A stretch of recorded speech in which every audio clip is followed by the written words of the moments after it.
بسم اللہ الرحمن الرحیم۔ السلام علیکم دوستو۔ حضرت ابو جندل رضی اللہ تعالیٰ عنہ کفار مکہ کی قید میں۔ حضرت ابو جندل رضی اللہ تعالیٰ عنہ جو مکہ میں مسلمان ہو گیا تھا، قریش نے اسے قید میں رکھا تھا۔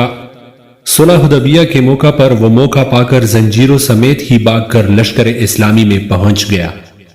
سہیل جو کہ قریش کا وکیل تھا، اس نے کہا کہ اے محمد صلی اللہ علیہ وآلہ وسلم، معاہدے کے مطابق ابو جندل کو ہمارے حوالے کیا جائے۔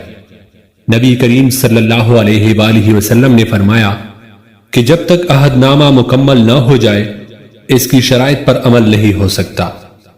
سہیل نے بگڑ کر کہا کہ تب ہم صلح ہی نہیں کرتے، تو رسول اللہ صلی اللہ علیہ وآلہ وسلم نے حکم دیا اور ابو جندل کو قریش کے سپرد کر دیا گیا۔ قریش نے مسلمانوں کے کیمپ میں اس کی مشکیں باندھی، پاؤں میں زنجیر ڈالی اور کشاں کشاں لے گئے۔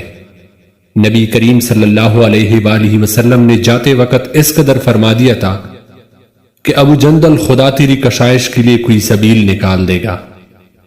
حضرت ابو جندل کی ذلت اور قریش کا ظلم دیکھ کر مسلمانوں کے اندر جوش و طویش تو پیدا ہوا، مگر نبی کریم صلی اللہ علیہ وآلہ وسلم کا حکم سمجھ کر ضبط کر گئے۔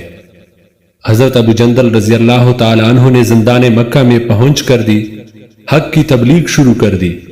جو کوئی اس کی نگرانی پر مامور ہوتا وہ اسے توحید کی خوبیاں سناتا، اللہ کی عظمت و جلال بیان کر کے ایمان کی ہدایت کرتا، خدا کی قدرت کے ابو جندل اپنے سچے ارادے اور سعی میں کامیاب ہو جاتا اور وہ شخص مسلمان ہو جاتا۔